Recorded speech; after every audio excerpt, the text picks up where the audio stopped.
We are going to have to get uncomfortable. Every single person who has ever been successful talks about risk. But what happens when your body, your brain, your heart is telling you this feels like too much? Sometimes that voice that is trying to keep you comfortable is actually a whisper. It's not something that is loud. It's not something that is intense. It is something that is this tiny little voice in your head saying, stay where you are. Here's enough. You don't need more. It won't work. And all of these little voices that come up that tell us that it's okay to stay where we are. It's okay to not take the risk. It's okay to not take the leap. And today I want to unpack if you are somebody who knows that you need to be uncomfortable in your business, who knows that you have to do the hard thing, but you also find that there's so many things right now in your life or in your business that you know you need to do, but you're not doing. Honestly, the better part of the last, what's it been now, like 2 years? I feel like everything in every bucket of my life has been new. It's been a lot of new scary decisions, new scary realities. And I think the thing that I've learned through all of that is that sometimes the thing that's keeping us comfortable is not really wrong. Sometimes the things that we hear are justified. They're understandable, but it's still keeping you small. So this is really today going to be for any of you who feel like you are on the cusp of feeling like you're meant for more, but also fully recognizing that you're not doing the things to get there. Or maybe you're on the cusp of making a really difficult or a hard decision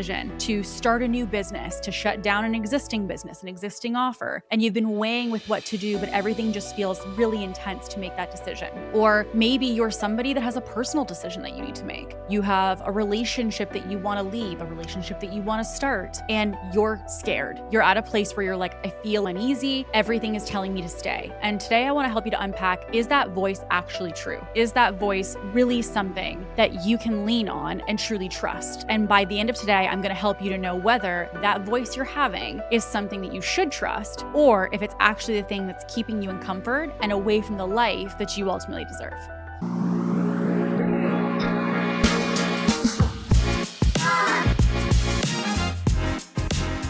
Hello and welcome back to Ambitious. Today we're talking all about negotiating with comfort. And so when I talk to business owners, one of the key things that I'm seeing is that a lot of people have a lot of information. They have a lot of awareness. They have a lot of what I call evidence, things that they need in their ecosystem in order to make a decision on something, but yet they're not deciding on it, yet they're not acting on it. And to me, it's a clear indication that someone is scared of what that next step is. There's a level of discomfort that is associated with the new version of them that is required, or with the new behaviors that are required. And sometimes, especially in this culture of, journaling and reflection and meditation and all of these things, the hard part is sometimes we inner work ourselves out of doing the things that would actually serve us. We believe that because we are journaling and because we're doing these self practices, these inner work practices, that we must be in tune. We're hearing the voice inside of us that's telling us that this is not the right step. But then at a certain point, what I find is that research is not any longer about evidence. It's not any longer about information. And think about maybe even a really difficult decision you've made in your life. That thing that you were like, it was so scary, it was so overwhelming, and I didn't think or I didn't know that I could do it. And then I did, and I thought, oh my gosh, I spent so much time gathering pieces of information before I actually just did it. And then ask yourself, for that thing, do you feel like you could have done it sooner? Do you feel like you needed that long to get evidence? Are you kicking yourself that you haven't done it sooner, or that you didn't do it sooner? Because for me, I 100% do and did. There's many things, even like this podcast. This podcast was something that I researched what I want my cover art to be, how I wanted to run the episodes, what were they going to talk about. But the reality is I didn't need any of that. It wasn't about the equipment. It wasn't about the cover. It wasn't about the topics or the guest or the structure or the editing. It was about the fact that I was going to have to be uncomfortable talking for an hour when I had never done it before. And it was terrifying. And I was terrified of, am I going to fail? Is this going to work? Is this going to work out for me? Is this going to be embarrassing and it's not going to go anywhere and two people are going to listen? And then I thought, well, if that happens and it's me listening to the replay back to myself or it's my mom, I'm like, how am I going to navigate or feel about that? And the same thing is true when I, a couple years ago, left my engagement. I, at that time, was in this place of like, I felt a disconnect inside of me, but I was looking for evidence to say that I was supposed to stay. Even though if I now look back on it, there was many different things that had come up, awarenesses, thoughts, feelings about things that I wasn't quite comfortable uncomfortable with that if I had listened to, I would have known what to do much sooner. But you justify sometimes that we're doing these practices, we're doing the research, we're asking ourselves the questions, and you tell yourself, I need more of that in order to move. And what it means is that sometimes we justify the we're not doing this with I'm trying to decide, I'm trying to get more information. So if it's a matter of maybe a decision that you're making and you're like, I'm not sure, well, let's just wait till Christmas. And then let's just wait till my birthday. And then let's just wait till Thanksgiving. And the goalpost is constantly moving. Or maybe it's a matter of you just want to do more prep. Like in your business, you feel like there's something that you want to do, similar to me with this podcast. And you tell yourself, if I just do a little bit more preparation, I'm just not quite ready to launch, just a little bit more creation, then I feel like we're going to be ready. The prep is just procrastination of the thing that you ultimately know that you need to do. Or the fact that you are someone who actually in some small way has committed to the fact that you're going to do something, but you also recognize that you want to just make one more tweak. You want to make one more change, and you call it refinement. You call it making it perfect. You tell yourself that you're optimizing something when really what it comes down to is you're pushing away the thing because you have to then face the reality of what it would look like to have it launched, to have it done, to have the decision made. And I know for me, I've gotten to these places before where I wasn't ready to acknowledge the after state of the action. I wasn't ready to acknowledge, I wasn't ready to feel or experience what it could mean for someone to listen to this podcast and have two people listen. I wasn't ready to experience the reality of me being the person who ended the engagement. I wasn't ready to have that title, to have that story on me, and to navigate all of the aftermath that I knew was going to be coming my way. So not a matter of I didn't know, not a matter of I didn't have this knowing inside myself that I should do the show or that I should take certain actions that I did. But more than anything, I think what I realized was it was just me constantly trying to quiet that voice. So I want to ask you, what is something that you know to be true, that you know you need to do, take action on, take a step on, and lean into, and yet you have a knowing, you've done the research, you've got the evidence, you have this,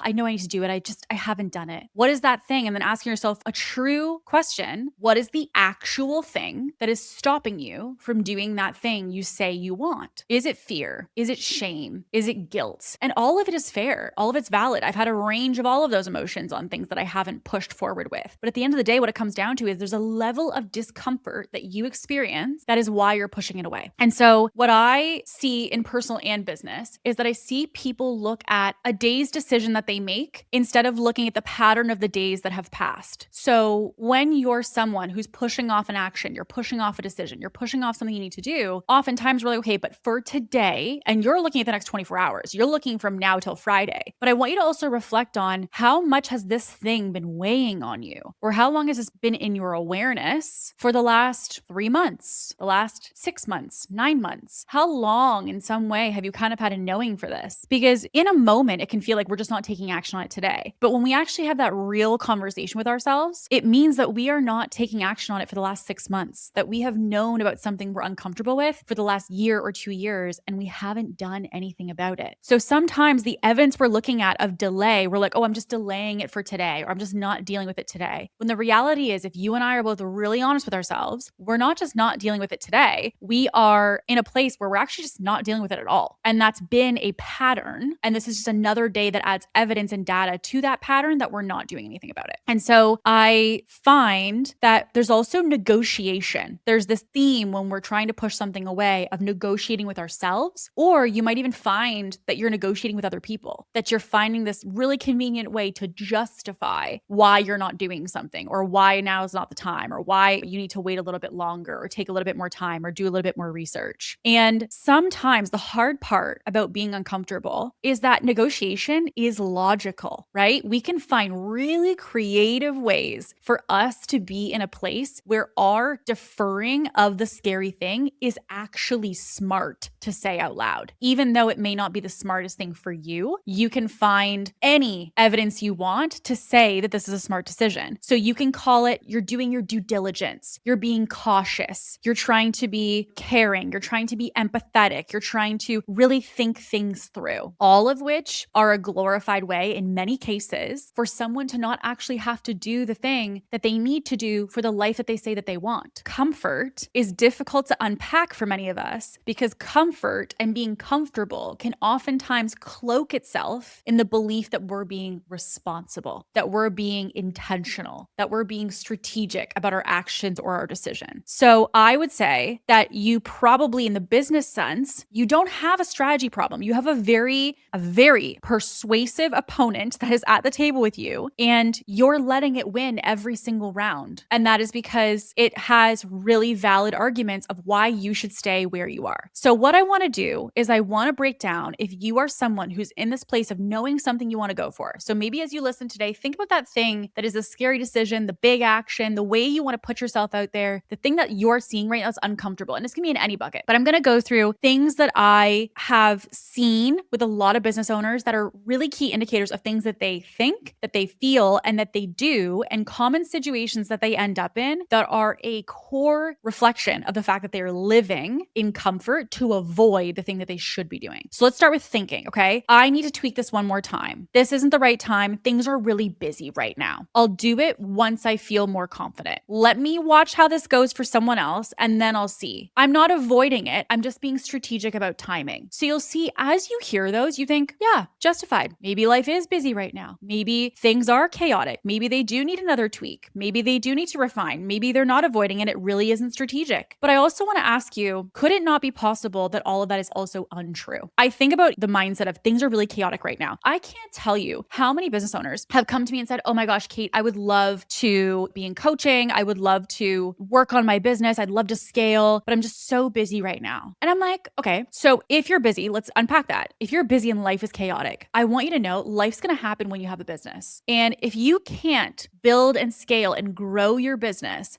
during busy times in your life, you're moving, you've got a wedding coming up, you have a baby on the way. I have had people in coaching who've been going through divorce, who've been victims of domestic violence, who've navigated cancer treatment, and they're in coaching. So the thing that I tell people is like, you're going to find a way to make what you're uncomfortable with make sense. But we also have to acknowledge that that doesn't mean that it naturally in itself does not make sense, meaning that it can't be possible, that it can't work. And when we have these definitive blanket statements and these blanket beliefs about the right time, or things are too busy, or I have to wait till things slow down. You don't have to wait till things slow down. If you're choosing to wait till things slow down, that's fine. But you want to have a really honest conversation with yourself. But it's not about the fact that you have to. You don't have to make one more tweak. You don't have to wait and think on it to make it more strategic. You don't have to wait till life slows down. That's a choice. But here's the thing. It shifts when we use that word choice, right? Because we start to then get into this place of, oh, I'm choosing this. Doesn't feel as exciting, right? We're putting the ownership and the responsibility of why we're not where we want to be on something outside of us, larger than us, separate from us. And then when we have to bring it into ourselves and say, no, we're not looking at these outside circumstances of why I can't do this. We're choosing this. So I'd ask you, that thing that you're uncomfortable with, that next thing that you want for yourself, for your life, for your business, are you really choosing it? Would you say that you're choosing to stay where you are right now? Are you confident to preach that to a room of 400 people and say, I choose to stay where I am. I choose to stay in this reality. I choose to not take that action. Are you so confident that you would back it up to a room of people? If you're not, then you're not actually choosing it, because it means that you are staying in something because it's comfortable, not because it's really intentional around what is best for you and for your future. The other is what you're feeling, okay? If you have something that's really uncomfortable, you're going to feel it in your body, okay? You're going to feel it in your body. All of you know that thing that's like the big scary action, the big scary step, and you have these like this tightness in your chest. For me, it's always like my stomach. My stomach always turns and tightens, and you kind of get like this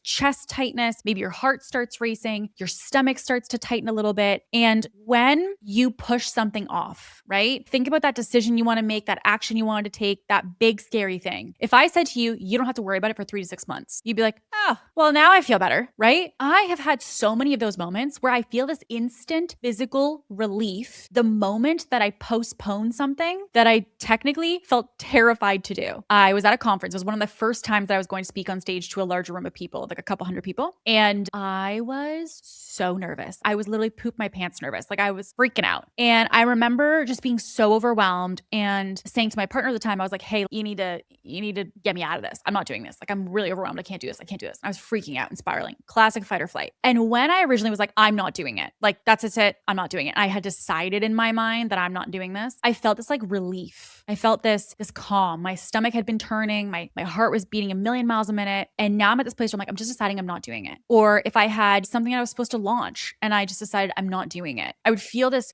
instant relief in me. But you know what would follow it? Guilt, shame, this feeling in my body that yes, I had relief, but I also was really not proud of myself. I was really not inspired by the fact that I didn't do that thing or that I didn't take that step. And so that guilt and shame, the moment that I was like, oh, I'm not speaking, I'm deciding that I'm quitting, the first thing that came to mind is all those people who were at that conference who were going to be told that I was speaking, who were planning to listen to me speak, who all now are like, where is she? Right? All the people that banked on me that are not going to be able to rely on me moving forward. So what I got to a place of was like, okay, well, I have to do this. Like I need to do this. And also the reality is I wasn't not doing it because I didn't want to speak. I love speaking to rooms and helping people and serving people. It had nothing to do with that. It had everything to do with the fact that I was completely terrified and I felt mega imposter syndrome. And I was scared that I was going to mess up or say the wrong thing. And it really came down to the fact that if I that day had not gotten on stage, if the moments where I was so scared, and I have had so many of them, they still happen now, where I'm so scared and I'm like, no, no, no, no, no, no, no. And then I get to a place where I'm like, oh my God, I'm so happy I did that. When we get to that place, it's often because our body, our brain is just trying to keep us comfortable. So if you're someone who feels that tightness and you feel this physical body, I'm going to almost feel sick or I feel stressed, I feel super anxious. And then in the event when you say, I'm not going to do it, I'm not going to take the step, I'm not going to have the hard conversation, I'm not going to take that hard, difficult behavior that I was thinking about doing, but never mind, I'm not going to do it. When you push that away, do you feel an instant relief? Or do you potentially also then feel guilt and shame and kind of, oh, I really wish I had done that thing, or now that things have passed and that the fog has lifted, I do feel like I kind of wish I would have approached it a little bit differently. The other way this shows up is that there is a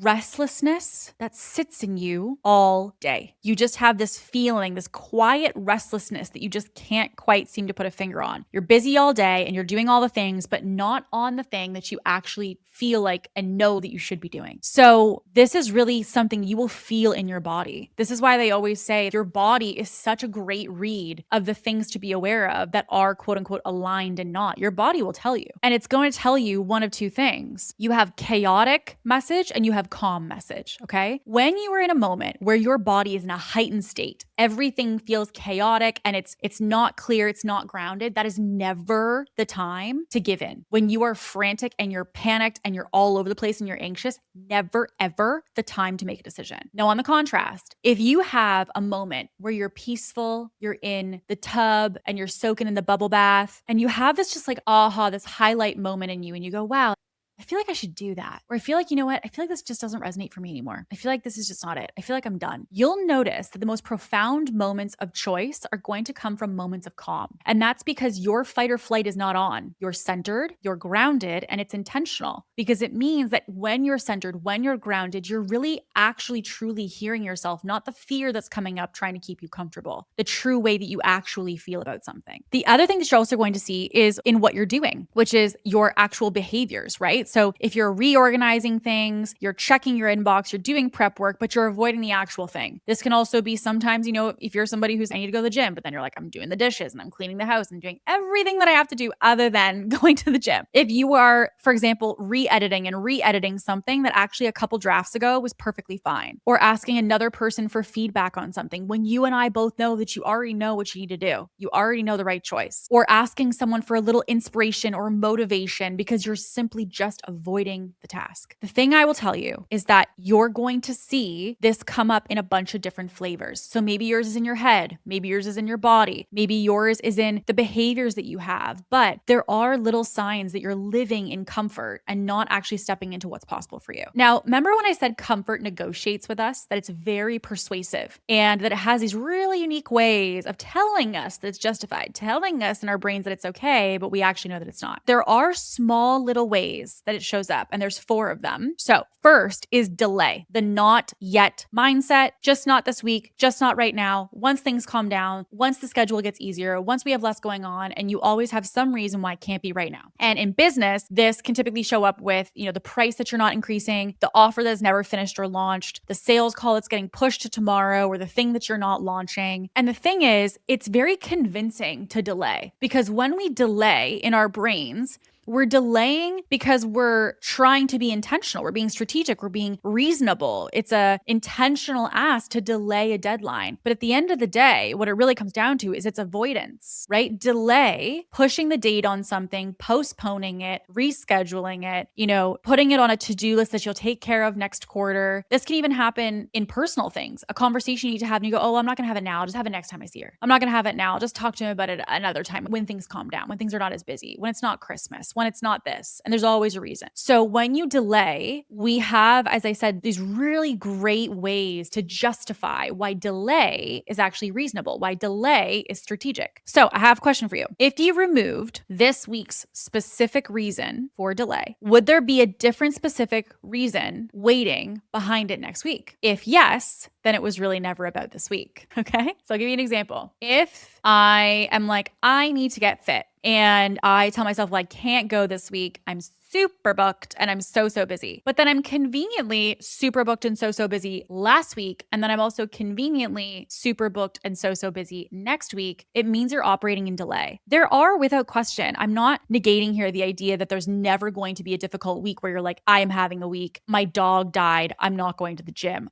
Duh. Like, of course, you're going to have those moments. But the thing is, that is truly justified and truly reasonable because the reality is probably the week before your dog got sick, you were at the gym. And the week that you have mourned and you've gone through this process, let me guess, you're probably at the gym. It means that it's not really about the dog. It's not really about situation. It's about the fact that if this does persist, if you have delayed something that you were supposed to do last week, and you also are delaying it this week and maintaining that delay, and next week, most likely it's going to be delayed as well, it means that we are actually just living in avoidance. We're not really delaying for any strategic reason at all. So the question becomes, if it happens this week, did it happen last week? And will it likely happen next week? That is your indication that this is not justified. It is simply delay that is actually a cover for avoidance. Now, the second is dilution. So dilution is basically where you will look at diluting it to doing a small piece without actually doing and attacking and approaching the entire thing that you need to do. So it will look like I'm going to take a small step, or I'm going to start with a smaller version, or I'm going to quietly test this before I go to the big thing. This can be soft launching an offer versus actually launching it properly and talking about it clearly and confidently amongst multiple platforms for fear of failure. Sending a client a gentle hint about the fact that you're kind of dissatisfied with their communication lately or with the way that they've been showing up, instead of actually stating a boundary and intentionally enforcing that. If you are wanting to speak as a brand about something that you're really passionate about and that you're really excited about, and that means a lot to you, and then on the contrast now, you're kind of softening it and being like, oh, that's too harsh and that's too much, and I don't know if I should actually say that or post that. It's in diluting your message, diluting the action you were supposed to take by taking a portion of it instead of the actual thing itself.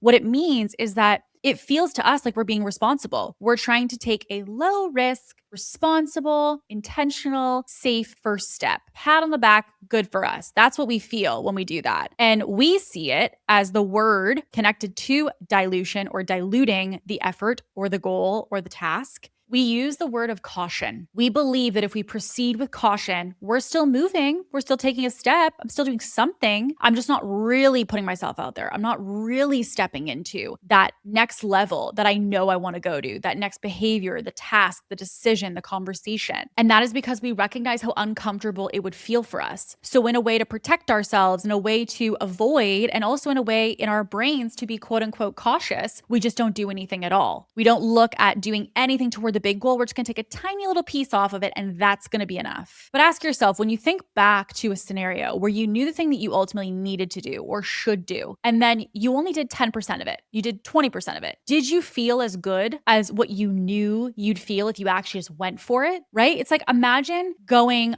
bungee jumping and they only allow you to drop 2 meters versus the actual duration of the bungee jump. The idea is not just, oh, well, I did a little bit, look at me. That's not a bungee jump. You jumped 2 meters.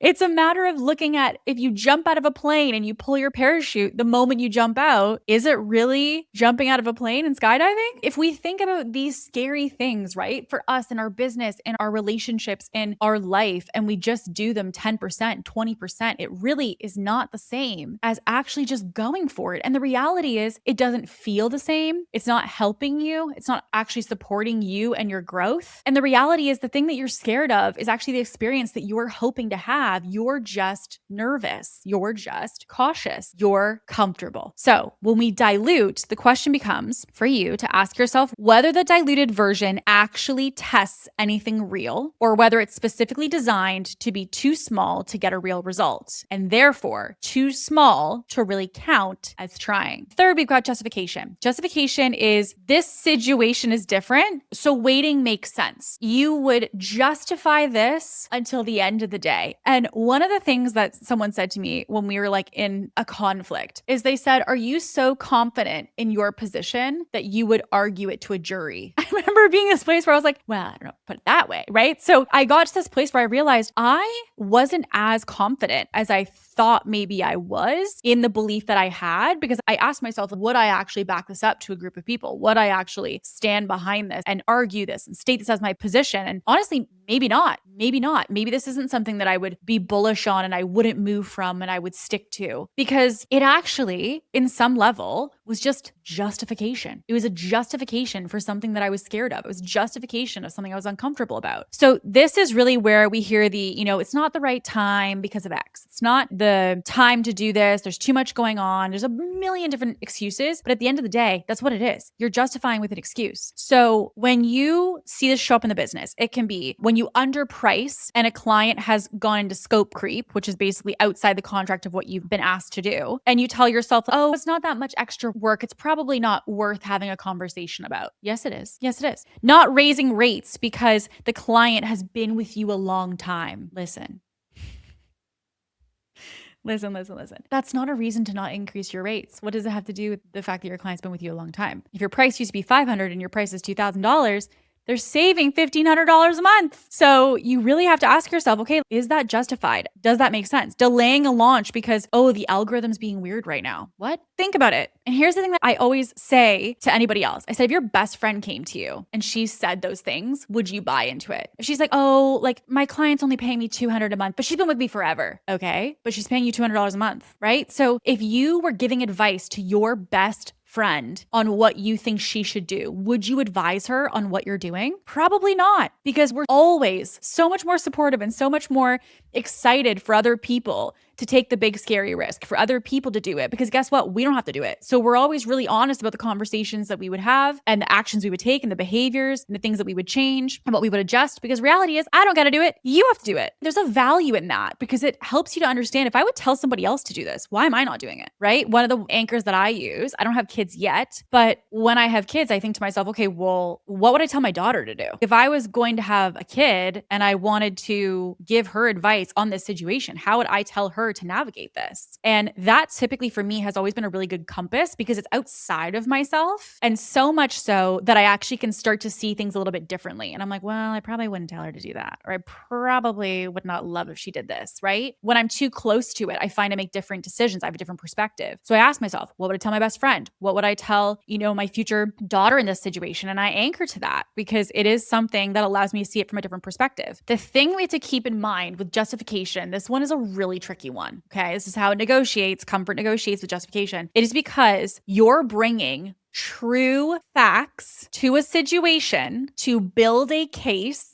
for inaction. So the anchor you can think about is that same question that I was asked, which is if you had these facts in front of you and you were a lawyer and you had to literally plead your case on why you weren't taking the action that you needed to that was uncomfortable, and you have all these reasons. It's really busy in life right now. There's a lot going on, whatever it may be. You gather your facts, you gather your evidence of why you can't do the thing. And then ask yourself, what's on a scale of 1 to 10, your confidence that if you took it to court and you had to plead your case to a jury that you would win? Are you a 2? Are you an 8? Are you a 10? And oftentimes when I've asked myself that question, I'm like, I'm a 4, I'm a 6. And I realize I'm not as confident as I actually thought because there's no accountability to the facts that I'm throwing out. When you have facts you throw out and you have accountability connected to those facts, it really does land and feel very different. So a question for you: would the justification that you have for the thing that you know you should be doing and that you want to be doing, would the justification for the thing that you have in front of you apply basically every time for almost any client, any situation, any portion of your business? And if your justification could be used in multiple areas, it's not actually about this specific situation. So, example, if I'm saying life's really busy right now, right? Okay, life's really busy. Could that apply to not doing a launch? Yeah. Could it apply to booking renewal calls with clients? I'm just too busy. There's just not enough time right now. Yeah. Could it apply to not going to the gym? Yeah. It is a umbrella justification, which means you've used some point of evidence in your ecosystem to validate inaction in multiple areas. So it's different if it's one tiny little piece of evidence in one tiny area. But if this is something that could technically be said or be true for multiple areas of your business or life, it usually means that you're using justification to avoid action. The last of the 4 ways that comfort negotiates is substitution. So substitution is really not really words. It's not something you think or that you say. It's more motion. Okay. So it's kind of like, when you need to do your laundry, you're like, yeah, but I'm gonna, just tidy up the washroom really quick. And then I'm also gonna just like quickly get some lunch. And I'm also gonna quickly do this. It's you're doing things. You're not talking about it. You're not planning it. You're not explaining it. You're just physically avoiding it. So if there's something, for example, that you need to do today in marketing, for example, if I knew I had to film podcast today and I decided to go for a walk, get my car cleaned, and go do all these other things, you'd be like, Kate, you literally need to record a podcast. What are you doing? Right?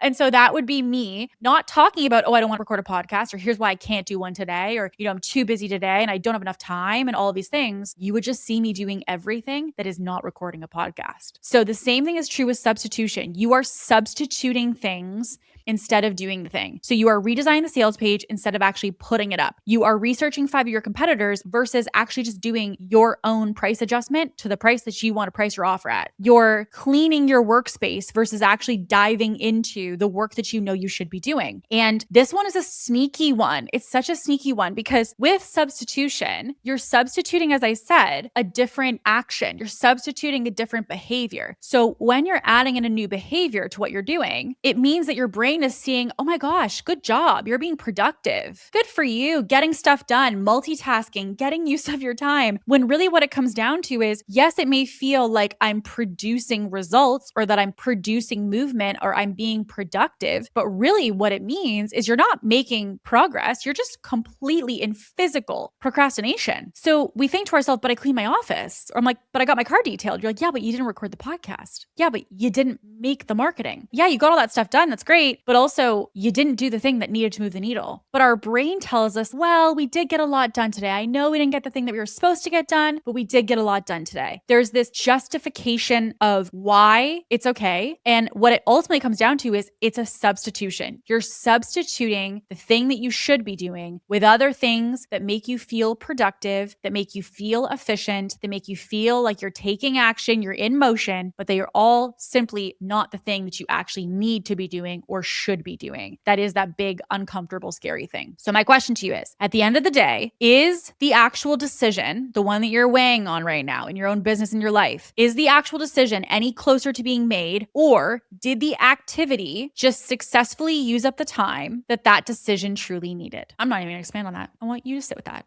Okay? That one's for you.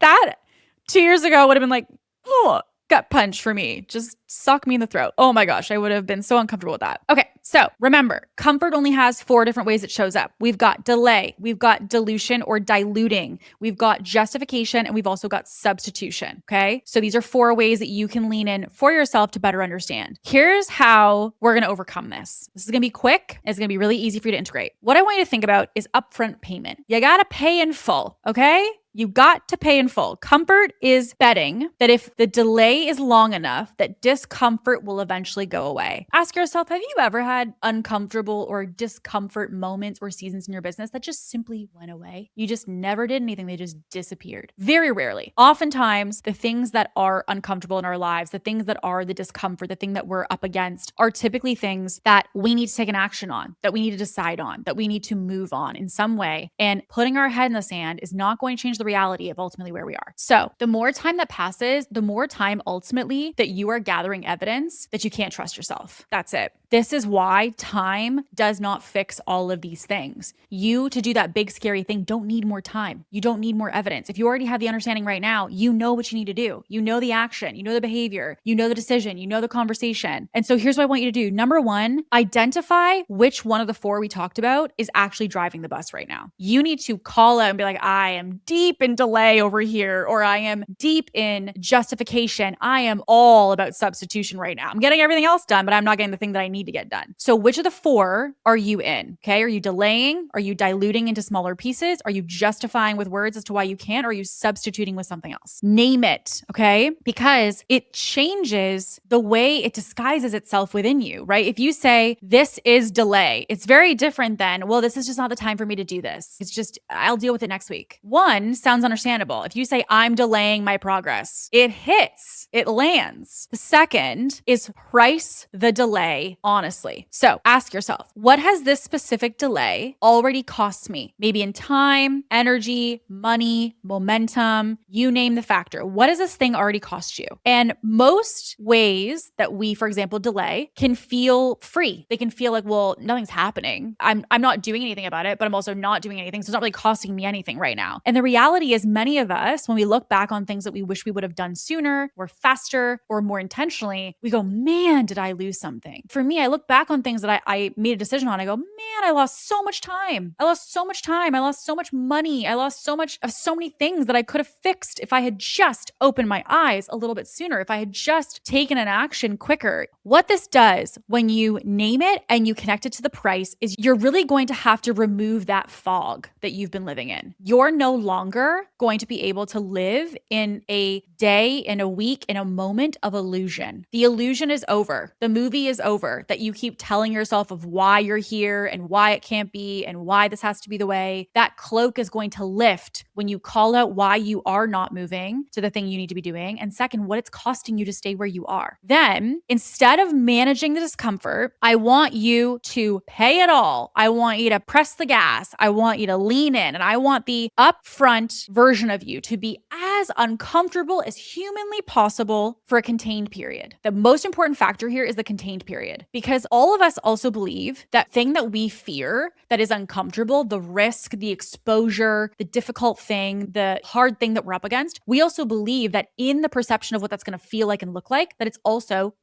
gonna last forever. The reality is it's not going to last forever. You're going to have a very short period of time. And after that, you've ripped the Band-Aid. It's done. But instead, you've been putting yourself through mental gymnastics for 3 months, 6 months, 9 months, sometimes years over something you know you need to do, all that could have been completely shifted within a day and have been over when it comes to discomfort. When I got on that stage that I was so terrified to be on, I remember I got off and it felt euphoric. I was like, I can't believe I almost just didn't do that. I can't believe that I almost didn't show up. I can't believe that. And it's because my brain was really a good negotiator, really, really good at convincing me that it was too scary and it was too much and that it would just be better if you didn't. Everyone will understand. I have all these justifications. But at the end of the day, afterwards, I was like, man, that wasn't a big deal. And even recently, I had an interview with somebody who was a really, really big name on the podcast. And I was interviewing and I remember being like, oh my God, this person scares me. Not scares me. This person intimidates me. Their success is very intimidating. And afterwards, I was like, that was the best conversation ever. I couldn't have been more wrong. And I was literally to the last moment, like, maybe I shouldn't do it. Maybe I'll just reschedule it. Maybe I had all these things. And I was like, you know what? We're doing it. And so when I did that version afterwards, again, it was 1 hour of discomfort. And afterwards, I was beating myself up about the fact that I even was thinking about that I would be uncomfortable anyways. But I share that because we all have these, right? I had justifications. I had delay. I had substitution. I had dilution. I had all of these different ways they've shown up in my life. But every single time that I have overcome that, on the other side of that, and think of that for yourself, what's that thing that you're like, oh my God, it's going to be so hard. It's going to be so difficult. And then you do it and you go, oh, it wasn't so bad. I'm like, yeah. So remember that. Let's start building that evidence. Let's start building those details. So you can use those as the reference point of like, yeah, I freaking did that. Yeah, that was me. Yeah, I did make that happen. And lastly, let that result, which is what I'm mentioning now, be the new data. So once the action is taken, the information is not going to become about how long you pushed it off. The information is give yourself that evidence of how great it feels. Give yourself the evidence of how proud of yourself you are. Give yourself the evidence of the fact that you did the freaking scary thing. Think about the mental gymnastics that's involved when you're going to jump out of a plane to skydive. Then you get to the ground and most people go, let's do it again, right? And that's because you actually have the evidence and the information post jumping out of a plane to be like, yeah, I did that. I made that happen. I did that. There's only two different types of people. People in business and in life who are going to give themselves evidence that they don't do hard things. You cannot be proud of yourself. You can feel guilt and shame about situations, moments, decisions, conversations that you wish you would have handled differently. Or you can be the person who rips the Band-Aid, the person who doesn't fall into what we talked about today, who sees this, looks at it head on, and has a really intentional conversation with herself and says, you know what? I'm done with this. Maybe this is how I've operated. This is how I've shown up. This is how I've made decisions. This is how I've behaved in the actions, the routines that I've had, but I'm done. I'm not delaying anymore. I'm doing it. I'm not diluting anymore. I'm doing it. I'm done with this justification of why I can't. I'm doing it. I'm not going to substitute all these other things. I'm just going to go do it. You can decide literally today, even if this has been your history and your pattern for the last 6 months, 6 years, 16 years, that you can decide today that you're not doing it anymore. And here's the thing, because you've listened to this, you have an awareness now that most people don't have. And so it means that you just went from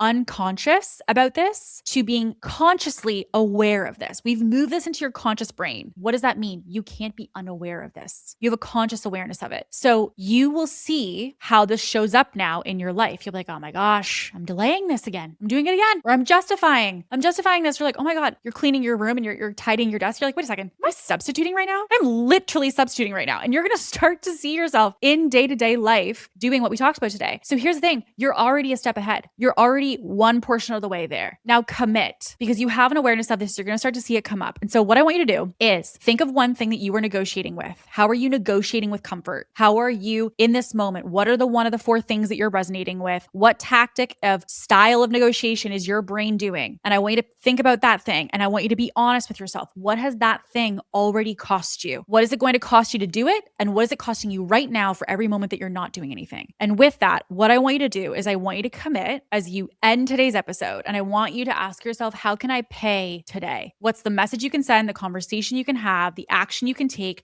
the behavior that needs to shift, the habit that you can press go on right now, today, to tell yourself, even after hearing this episode, I didn't delay. Even after hearing this episode, I didn't justify. Even after doing this episode and listening to this, I didn't substitute and go find something else to do instead of doing the hard thing. There's going to be two people. The person who listens to this and says, yeah, that was really inspirational. And then there's the person who says, you know what? Fuck yeah. I'm going to go do that. I'm going to go do that right now. And I'm going to make it happen. And I'm going to be the 2% who actually listen to this and go do something about it. So you have an option. You have two paths in front of you. Do you want to be the person who saves this episode and was like, yeah, that was really a vibe? Or do you want to be the person who has the results that show from the uncomfortable thing? This 30-second moment is the difference of what kind of person you're going to be. So don't use this awareness, this understanding of yourself and of your life to be a missed opportunity. Pick the thing that's uncomfortable. Understand how you're negotiating with it. Actually really have an honest conversation about the real cost of what it's taking from you. And then rip the Band-Aid and pay the cost up front, because you are paying the cost every single day. And it's going to be much more than if you just handled it today. So with all that being said, I hope today's episode was helpful for you. As always, we love to hear the feedback and the notes and the messages from all of you who listen every single week. So I will say, if you are someone who feels like something landed today and you're like, you know what? I listened to this episode and I went and did the big scary thing, which was blank, a hard conversation, a decision, a behavior, something that you've been stewing on. And because of today, you went and did it. Shoot me a message. I would love to celebrate you and to give you your flowers because you deserve it. And of course, if you ever are somebody that feels like you have questions or you want to request an episode topic or you want to just give any feedback about Ambitious in general, slide into my DMs. I'm always happy to chat with you guys just about what you're loving and how we can best support you. With all that being said, I will see you on the next week's episode. And as always, stay ambitious.